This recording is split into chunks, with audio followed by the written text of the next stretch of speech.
Good morning class. Unit 4 determinants, properties of determinants हम पढ़ चुके हैं। इस पे हम बेस्ड क्वेश्चन सॉल्व करेंगे। एक्सरसाइज 4.2 का क्वेश्चन नंबर 6 देखें। ये है डिटर्मिनेंट, इसको आपको सॉल्व करके वैल्यू फाइंड आउट करनी है। अगर हम इसको एक्सपेंशन से करते हैं तो थोड़ा लेंथी प्रोसेस पड़ेगा। अब हमें ये कोशिश करनी है कि हम प्रॉपर्टीज को यूज करते हुए कोई भी डिटर्मिनेंट्स को सॉल्व करें या प्रूव करें। तो यहाँ पे हम देखते हैं, देखो ये रो 1 है, रो 2 है, रो 3। अगर कॉलम वाइज देखो तो भी कॉमन आ रहा है। देखो कॉलम 1 में से क्या कॉमन आ रहा है, ए स्क्वायर। कॉलम 2 में से क्या कॉमन आ रहा है, बी स्क्वायर। और कॉलम 3 में से कॉमन आ रहा है सी स्क्वायर। तो अगर आप कॉलम वाइज कॉमन लेना चाहो तो ए square, B square, C square common आ जाएगा। और अगर रो वाइज कॉमन लेना चाहे तो क्या कॉमन आ रहा है, देखो रो 1 में से ए कॉमन आ रहा है, रो 2 में से क्या कॉमन आ रहा है, बी। सबको पता है रो कैसे है, रो हॉरिजॉन्टली चलते हैं तब होती है, कंफ्यूजन नहीं रखना है। और कॉलम क्या है, वर्टिकली जब चल रहे हैं तो ये कॉलम 1 2 3 है। ओके, तो अभी मैंने क्या किया है, R1 से ए, R2 से बी और R3 से सी कॉमन ले लिया। अगर आप चाहो तो कॉलम वाइज भी करके देख लेना, सेम आंसर मिलेगा। अभी देखो हम जब कॉमन लेते हैं तो मैट्रिक्स में क्या होता है, कोई भी एलिमेंट कॉमन लेते हैं तो एवरी एलिमेंट में से आना चाहिए। जबकि स्टैंडर्ड में क्या होता है, कोई भी एक सिंगल रो में से कॉमन आते ही एक बार कॉमन लिख लिया, फिर दूसरी रो में से वापस वही एलिमेंट कॉमन आ रहा है तो वो 2 बार काउंट होगा। जैसे अगर मान लो यहाँ से ए कॉमन आ गया तो एक बार ये बाहर लिखेंगे, फिर यहाँ से भी ए कॉमन आ रहा है तो ए इंटू एक बार आएगा। ठीक है, ऐसे यहाँ पे देखो फर्स्ट रो में से ए कॉमन, सेकंड रो में से बी और थर्ड रो में से सी कॉमन आ गया। तो क्या बचा, फर्स्ट में से ए जाते ही क्या बच रहा है, 0 B square C square. Second में से जैसे ही बी गया तो क्या बचा, ए स्क्वायर 0 सी स्क्वायर। और थर्ड में से सी जाने के बाद ए स्क्वायर बी स्क्वायर एंड 0। अब अपन क्या करेंगे, हम देखो क्या कर सकते हैं इसका। अगर देखो हमने ये भी प्रॉपर्टी पढ़ी है, किसी भी एक रो या कॉलम में मैक्सिमम एलिमेंट 0 बना देते हैं तो उसके रेस्पेक्ट में प्रसार करना इजी हो जाता है। ठीक है, इसका मतलब ये नहीं कि प्रॉपर्टी लगाएंगे तो प्रसार नहीं करना है, प्रसार करना है, लेकिन प्रॉपर्टी उससे उसको इजी स्टेज पे लेके जाना है। तो यहाँ पे हम देख रहे हैं एक 0 तो सब में बन रहा है, चाहे रो वाइज देखो या कॉलम वाइज। अब हम इसमें और भी 0 बना सकते हैं क्या, बना सकते हैं। देखो ए स्क्वायर ए स्क्वायर, अगर मैं ये थर्ड रो में से सेकंड रो को माइनस करूं तो ए स्क्वायर माइनस ए स्क्वायर, यहाँ एक 0 बन जाएगा। ये बी स्क्वायर माइनस 0 यही रहेगा, लेकिन ये जो 0 पहले से बना हुआ था वो 0 माइनस सी स्क्वायर वापस यहाँ क्या आ जाएगा, माइनस सी स्क्वायर। मतलब एक 0 हटाएंगे ना तो एक 0 चला जाएगा। तो इसीलिए ये जिस स्टेज में है ये सही है, तो अब हम इसको एक्सपेंड कर दें, नहीं कॉमन आ रहा है। देखो सिंपल सा स्टेप है, ये क्या है, कॉलम 1, ये कॉलम 2, ये कॉलम 3। तो कॉलम 1 में से क्या कॉमन आ रहा है, ए स्क्वायर, कॉलम 2 से बी स्क्वायर और कॉलम 3 से सी स्क्वायर कॉमन लेने पर। तो ए बी सी तो ऑलरेडी हमारे पास था और अभी और क्या हो गया, A square B square and C square. A square कहाँ से आया, कॉलम 1 से, तो कॉलम 1 में क्या बचा, देखो 0, ए स्क्वायर चला गया तो 1 1, यहाँ से बी स्क्वायर गया तो 1 0 1 और यहाँ 1 1 0। ओके, ये हमारे पास डिटरमिनेंट बची है। अब हम इसमें से किसी भी एक रो को पकड़ लो, क्या तुम किसी भी एक रो या कॉलम में एक से ज्यादा यानी 2 0 भी बना सकते हो क्या। अगर ये देखना कि अगर आप दूसरा 0 बना रहे हो तो पहला वाला ना चला जाए। ठीक है, जैसे देखो मैं आपको बताती हूँ, जैसे अगर मैंने इस रो 3 में से रो 1 माइनस की तो 1 माइनस 1 यहाँ 0 बन जाएगा, यहाँ 1 रहेगा, लेकिन यहाँ वापस माइनस 1 आ जाएगा। तो इसीलिए मैक्सिमम एक ही 0 बन रहा है, तो आप ऐसी स्टेज पे इसका एक्सपेंशन कर दो। तो क्या बोलेंगे इसके बाद अपन कि R1 के सापेक्ष प्रसार कर दें, R1 के सापेक्ष, जब सबके लिए सेम कंडीशन है तो हम R1 के सापेक्ष ही प्रसार कर देते हैं, प्रसार करने पर। तो जब हम R1 के सापेक्ष प्रसार कर रहे हैं तो देखो ये A square B square C square और एबीसी तो हो गया A cube B cube and C cube. और इसका जब आप प्रसार करोगे तो क्या बनेगा, देखो 0 माइनस 1, जब ये माइनस 1 लिखेंगे तो 0 माइनस 1 अगेन माइनस 1 और ये प्लस 1, तो ओवरऑल आपके यहाँ से आएगा 2 और ये A cube B cube C cube. तो आंसर क्या हो जाएगा आपका 2 A cube B cube and C cube. R1 R2 R3 determinant से 3/3 की इज इक्वल्स टू 0 दिया है। तो यहाँ पे हमें क्या करना है, x की वैल्यू फाइंड आउट करनी है। हम देख रहे हैं कि रो 1 रो 2 रो 3, तो यहाँ पे x की कोफिशिएंट क्या है, सेम। तो अगर हम किसी भी रो में से कोई दूसरी रो माइनस करेंगे तो x क्या हो जाएगा, एलिमिनेट हो जाएगा। तो यहाँ पे हम क्या कर रहे हैं, पहले x को हटा दें क्योंकि सब जगह x है, केवल एक रो में रहेंगे तो हमारे लिए थोड़ा सॉल्व करना इजी हो जाएगा। तो हम क्या कर रहे हैं, R2 में से R1 माइनस करके देखते हैं। देखो जब R2 में से R1 माइनस कर रहे हैं तो पहली रो एज इट इज लिखते हैं ताकि उसमें कोई चेंजेस ना हो।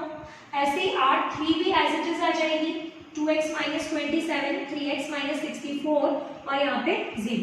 अब देखो R2 में से R1 एक को देखते जाओ, x माइनस 4 में से x माइनस 2 गया तो माइनस का 2, 2x minus 9 minus 2x plus 3 तो ये कितना हो जाएगा, माइनस का 6 और ये कितना हो जाएगा, प्लस का सॉरी माइनस का 12। ओके, अब यहाँ पे देखते हैं हम कि इसी में ही R3 में इससे भी क्या कर दें, R1 माइनस कर दें। ये दो संक्रिया आप एक साथ भी लगा सकते हो लेकिन जब आप बहुत प्रैक्टिस कर चुके हैं तब, ठीक है। और जब हम देख रहे हैं कि R2 में चेंजेस हो रहे हैं और फिर आप कॉमन लगा के क्या कर देते हो, R3 माइनस R2, तो वो जिसमें चेंजेस हो रहे हैं वो वाली रो का दूसरी जगह यूज नहीं हो। जैसे मैंने यहाँ पे R2 में चेंजेस किया और R3 में भी चेंजेस करूँ कोई प्रॉब्लम नहीं, क्योंकि R3 में R2 कहीं नहीं आ रहा है तो दो चेंजेस एक साथ कर सकते हैं लेकिन बाद में धीरे धीरे आपको समझ में आ जाएगा। अभी देखो R3 में से जब R1 माइनस कर रहा है तो फर्स्ट और सेकंड रो क्या हो जाएगी, सेम लिख दो।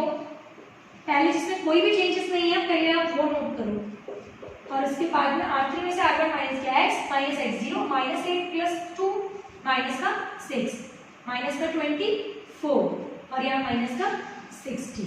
अब देखो हमें दिख रहा है क्लियर कि रो 2 में से क्या कॉमन आ रहा है, -2 और रो 3 में से क्या कॉमन आ रहा है, माइनस का 6। तो रो कौन सी, R2 में से R2 से -2 और R3 से -6 कॉमन लेने पर क्या चेंजेस आते हैं कॉमन लेने पर। देखो first row as it is same, 2x minus 3, 3x minus 4, यहाँ से जैसे ही -2 कॉमन ले लिया माइनस चला गया, यहाँ का बचा 2 1 जा 2, 2 3 जा 6, 2 6 जा 12, -2 कॉमन आया तो बाहर तो शो करना पड़ेगा यहाँ पे। ऐसे ही R3 में से क्या कॉमन ले लिया, माइनस का 6, तो यहाँ क्या बचा 6 1 जा 6, 6 4 जा 24 और 6 10 जा 60 इक्वल्स टू 0।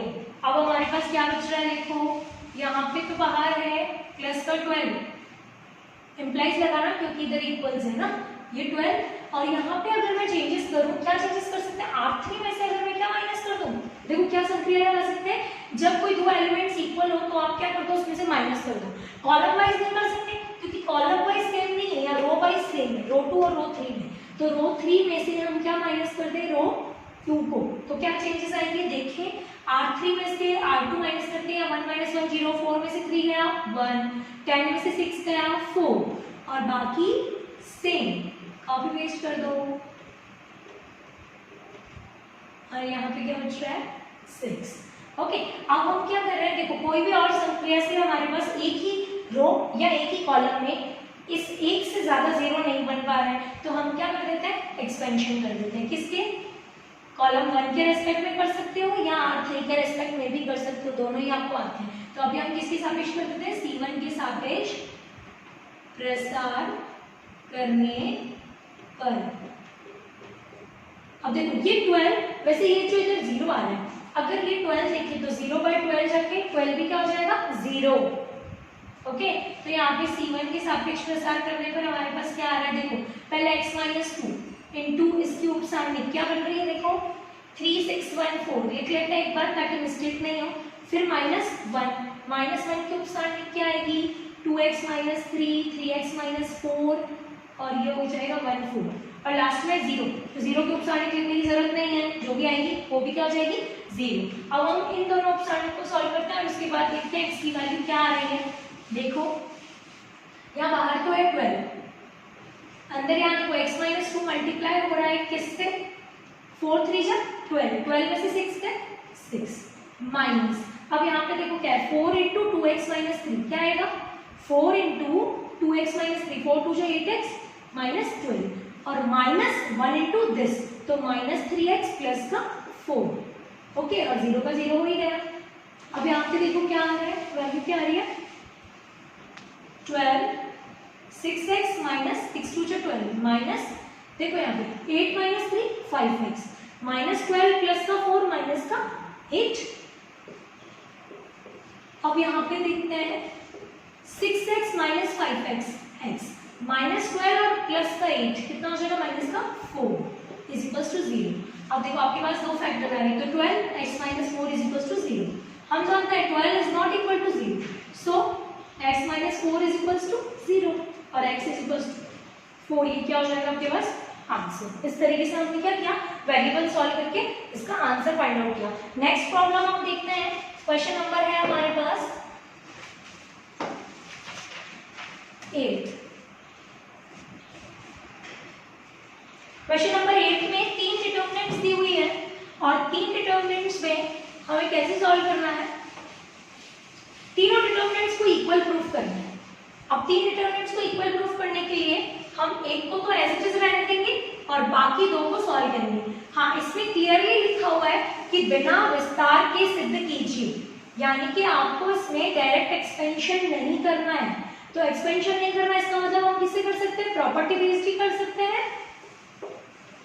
देखो एक बार डिटरमिनेंट्स को, सबसे इजी यही होगा कि फर्स्ट वाली डिटरमिनेंट को तो एज इट इज रहने दो और सेकंड वाली को क्या कर दो, सॉल्व करना स्टार्ट करो।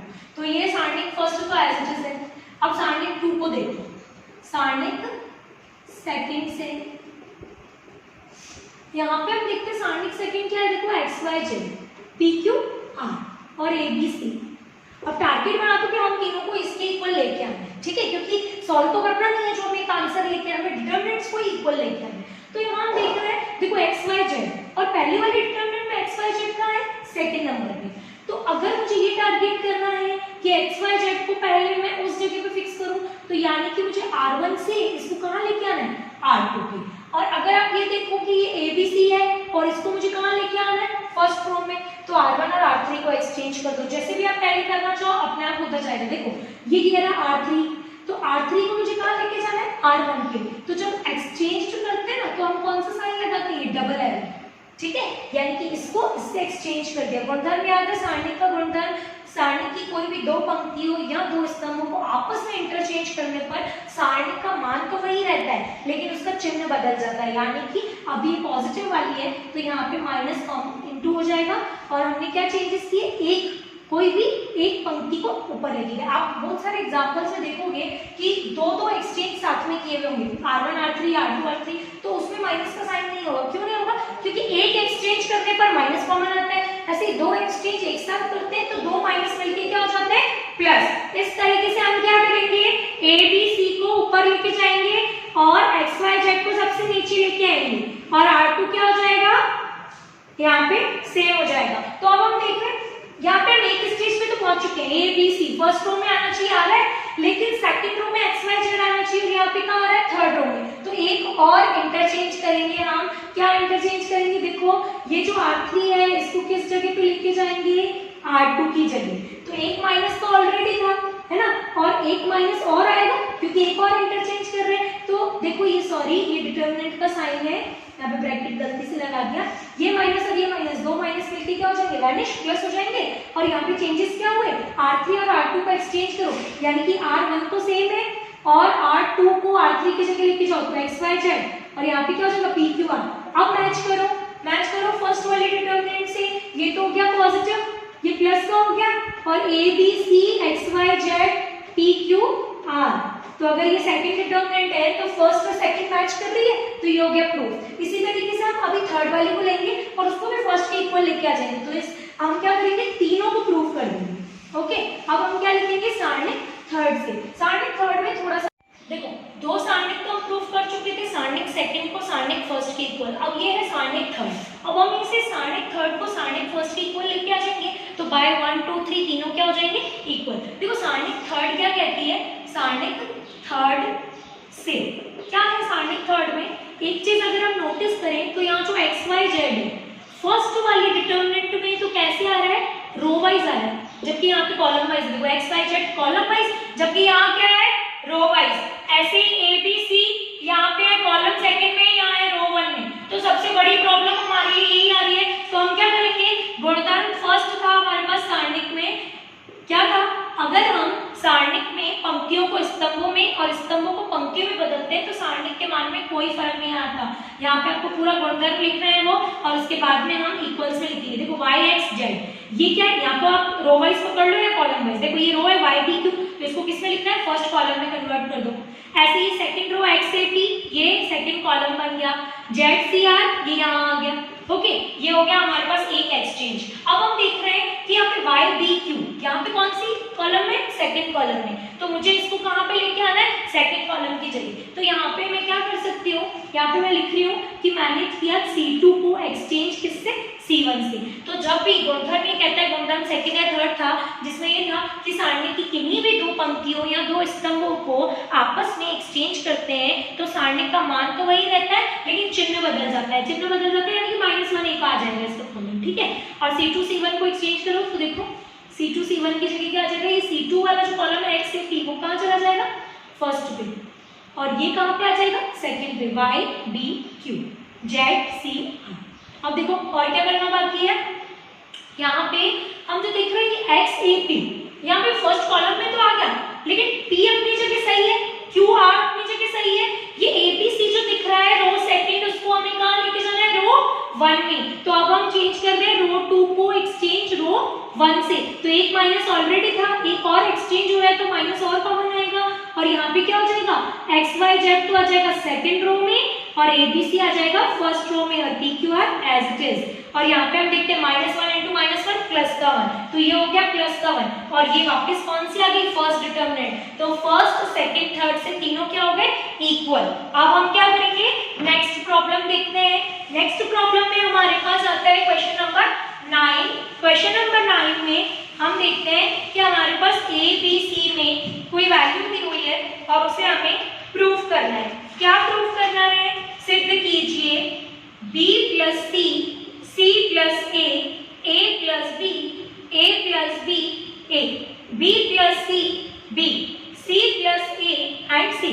ये a cube, b cube, c cube minus 3abc के इक्वल लेके आना है। तो हम क्या करते हैं, इसमें सबसे पहले अगर हम एनालिसिस को देखें, देखो ये तो हमें लेके आना a cube b cube c cube minus 3abc। अब अगर हम देखें कि रो 1 को अगर हम पकड़ते हैं, देखो कॉलम वाइज पकड़ते हैं ना, तो तीनों कॉलम को अगर मैं ऐड करूंगी तो a 2b प्लस c, लेकिन सेकंड वाले में मैं देखूंगी कि a तो एक बार आ रहा है, b 2 बार आ रहा है, c 2 बार, तो इससे क्या होगा, कनेक्टिविटी नहीं बैठेगी, ऊपर 2a plus b plus c, नीचे a plus 2b plus c, तो जो मैं कॉमन लूंगी तो कॉमन कुछ आ नहीं पाएगा। और रो वाइज ले रही हूँ मैं, तो रो वाइज देखो मैं क्या कर रही हूँ, रो 1 रो 2 और रो 3, अगर तीनों रो को ऐड कर दे, कैसे, देखो a 2a 2b 2c, ऊपर बन जाएगा 2a plus 2b plus 2c, यहाँ पे भी सेम बन रहा है, देखो a plus a 2a 2b 2c, और यहाँ a plus b plus c। तो इसका मतलब यहाँ सब में ऊपर रो 1 में क्या आ जाएगा, a plus b plus c। तो जिससे हमारे पास कुछ कॉमन आया, कुछ इजी हो, हमें वही प्रॉपर्टी लगानी। प्रॉपर्टी बहुत सारी है, लेकिन कहाँ कौन सी प्रॉपर्टी यूज करनी है ये भी हमें क्वेश्चन को देखते हुए डिसाइड करना है। अब हम यहाँ पे देख रहे हैं कि जैसे ही मैंने रो 1 में जोड़ा तो क्या आ गया, 2i's of a plus b plus c, भाई 2a plus 2b plus 2c, इसका मतलब 2 कॉमन लेते ही हो गया। यहाँ पे भी a plus b plus c, जबकि यहाँ पे single a plus b plus c आ गया, ठीक है। फिर यहाँ पे सेम हो जाएगा c plus a b plus c b c c plus a plus b। अब हम देख रहे हैं रो 1 में से क्या कॉमन आ रहा है, रो 1 से a plus b plus c common लेने पर, तो कॉमन लेने पर हमारे पास क्या बचेगा, देखो a plus b plus c तो बाहर आ गया। अब डिटरमिनेंट में क्या बच रहा है, यहाँ पे बच रहा है 2, यहाँ पे भी बच रहा है 2, यहाँ पे बच रहा है 1, और यहाँ पे c plus a plus b, b plus c plus a, b and c, ये हमारे पास कॉमन बच रहा है। अब इसके बाद में हम जो देखते हैं वो क्या आ रहा है, देखो c1 ये रहा और ये c2, देखो दोनों को देखो, ये बेस है एक तरीके से 1 और यहाँ पे 2, अगर मैं 2 में से 2 माइनस कर दूं यही 0 हो जाएगा, ठीक है, लेकिन और 0 नहीं बना सकते। लेकिन यहाँ अगर हम देखें कि ये जो मेरे पास बन रहा है कॉलम 1, कॉलम 1 में से अगर मैं इसको 2 से मल्टीप्लाई करूं, पहले 2 into 1 2, और फिर कॉलम 1 में से माइनस कर दूं तो यहाँ 0 बन जाएगा। ऐसे ही इसको 2 से मल्टीप्लाई करने के बाद इसमें से माइनस कर दूं तो यहाँ पे भी 0 बन जाएगा। तो ऐसे हमारे पास कितने जीरोस बन जाएंगे, 2 जीरोस, तो मैक्सिमम 2 जीरोस बन जाएंगे, तो हमारे लिए इजी हो जाएगा। इसीलिए अब हम क्या कर रहे हैं, देखो C1 ले लो पहले तो। C1 देखो हमारे पास क्या है, determinant a plus B plus C into 2 2 1 c plus a plus b plus c plus a b and c। इसमें से मैं क्या कर रही हूँ, आप चाहो तो C1 में से C2 माइनस करके यहाँ पे 0 बना सकते हो, फिर C2 माइनस 2 इंटू C3 कर सकते हो। जैसे भी आपको इजी लगता है एक बार आप बनाना सीख जाओ, उसके बाद आप अपने अकॉर्डिंग संक्रिया लगा सकते हो। अभी मैं क्या कर रही हूँ, इसको बेस देख रही हूँ मैं कि कोई भी 1 वाली लाइन हो ना तो यही देखा करो कि उसको हम किसी से भी मल्टीप्लाई करके इसके इक्वल बना सकते हैं। जैसे यहाँ 3 होता तो मैं इसको 3 से मल्टीप्लाई करके 3 माइनस 3 कर देती। ऐसे यहाँ पे 2 है तो इसके लिए मैं 2 से मल्टीप्लाई कर लेती। तो ऐसे C1 में मैं क्या एक्सचेंज कर रही हूँ, C1 माइनस 2 इंटू C3। यही हमारी संक्रिया थी, गुणधर्म था कि सारणिक के किसी भी पंक्ति या स्तंभ में दूसरे सारणिक के उसी सारणिक के दूसरी पंक्ति या स्तंभ के अचर गुणज जोड़ने या घटाने से कोई फर्क नहीं पड़ता। आप मेरा स्टेटमेंट ध्यान से सुन के और गुणधर्म में चेक करना। ओके, अब हम यहाँ पे जो चेंजेस कर रहे हैं उसमें हमारे पास आ रहा है C1 में 2C3, यानी कि ये देखो पर्टिकुलर 2 माइनस 2 इंटू 1 0। ऐसे C plus A minus 2B, C plus A minus 2B, A plus B minus 2C। ये हो गया हमारे पास, एक काम कंप्लीट हो गया हमारे एक कॉलम का। अब हम क्या करेंगे, यही एक्सचेंज आप दो एक साथ भी कर सकते हो, लेकिन आपको मिस्टेक नहीं हो इसीलिए आप एक एक करके करो। अब आप देखो C2 में भी यही संक्रिया लगा तो C2 माइनस 2 इंटू C3। तो यहाँ पे क्या फर्क पड़ेगा, A plus B plus C, ये first as it is 0, C plus A minus 2B, A plus B minus 2C, और यहाँ पे देखो 2 minus 1 into 2 0, B plus C minus 2B, तो क्या हो जाएगा C minus B, C plus A minus 2C, तो A माइनस C, और यहाँ जाएगा 1 B एंड C।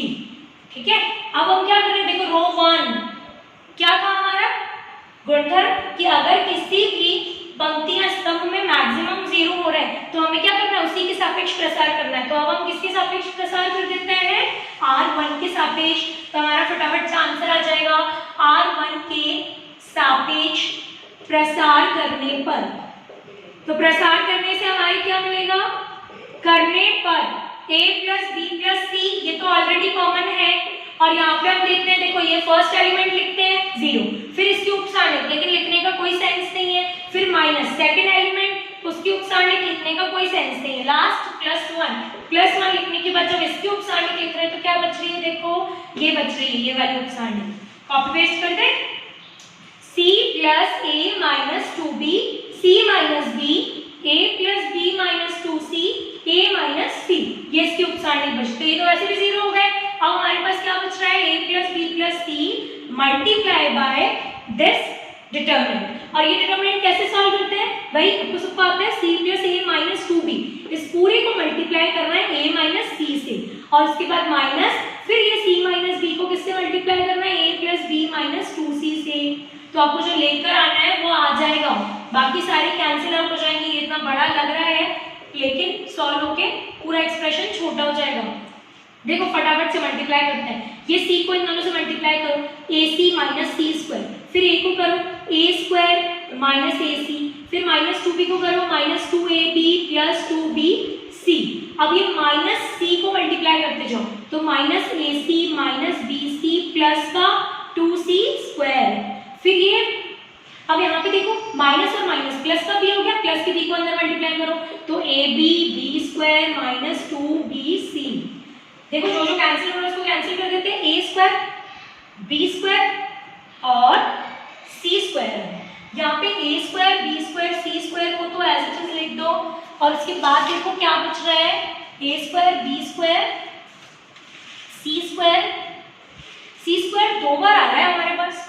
देखिए ये देखो, ये 2C स्क्वायर और माइनस C स्क्वायर, तो 2C स्क्वायर में से एक C स्क्वायर गया तो सिंगल C स्क्वायर, तो एक तो A स्क्वायर बच रहा है, एक B स्क्वायर और 2C स्क्वायर C स्क्वायर ये। अब AB BC CA को देखते हैं। देखो सबसे पहले AC को पकड़ लेते हैं, ये AC माइनस AC कैंसिल, फिर माइनस का AC एक बच गया, हो गया इसका काम भी। फिर AB ले लेते हैं, देखो माइनस 2AB और यहाँ पे माइनस 2AB के साथ ये रहा प्लस का AB, तो माइनस 2AB और प्लस का AB कितना, माइनस AB, और BC में से 2BC कैंसिल, एक BC बच रहा है माइनस का BC। ओके, अब हम क्या करेंगे, उस वाले a प्लस बी प्लस सी को अंदर मल्टीप्लाई कर देंगे, तो हमारे पास क्या बचेगा एंड में, a cube B cube C cube, जो हमें लेके आना है -3abc। देखें डायरेक्ट नहीं लिखना है, कैसे बच रहा है देखते हैं। देखो a को अंदर मल्टीप्लाई करते जाओ, a into A square a cube, ab square ac square a square c a square b abc, ये तो a से मल्टीप्लाई करने में आया। अब b को अंदर मल्टीप्लाई करो, b a square b cube b c square abc ab square b square c। अब c को अंदर मल्टीप्लाई करो, c a square c b square c cube ac square abc और bc स्क्वायर। तो यहाँ पे देखो क्या क्या कट होता जा रहा है, जो जो हमें चाहिए वो देखो, a cube single, b cube single और c क्यूब सिंगल, इनको पहले लिख ले, a cube b cube and c cube. अब देखो क्या क्या कट होते जा रहे हैं, पहले अपन a b स्क्वायर देख लेते हैं। देखो a b स्क्वायर की सिमिलर टर्म कहाँ मिल रही है, ये रहा a b स्क्वायर, ये भी a b स्क्वायर, ये प्लस का ये माइनस का कट, ओके, कहीं और तो नहीं मिल रहा है। अब देखो ac स्क्वायर ac स्क्वायर, ये ac स्क्वायर, ये माइनस का ac स्क्वायर, ये प्लस का ac स्क्वायर कट। अब a स्क्वायर c माइनस का a स्क्वायर c प्लस का a स्क्वायर c, ये a स्क्वायर c ही है, तो ये प्लस का a स्क्वायर c माइनस का a स्क्वायर c, ये भी कट। अब a स्क्वायर b देखो, ये रहा a स्क्वायर b माइनस का, ये रहा प्लस का a स्क्वायर b, ये भी कट। फिर b स्क्वायर c माइनस का और minus b square c, bc square तो कट रहे हैं, और ये minus b square plus b square c भी कट गया। क्या बच रहा है, abc माइनस का 3abc। यही हमें क्या करना था, प्रूफ करना था। आज के हमारे 4 क्वेश्चन सॉल्व है, ऐसे ही आप आगे भी इन प्रॉपर्टीज को देखते हुए क्वेश्चन को सॉल्व करेंगे। और नेक्स्ट प्रैक्टिस में जो क्वेश्चन दिए वो ज्यादा से ज्यादा आपको सॉल्व करने हैं, धीरे धीरे आपकी प्रैक्टिस हो जाएगी।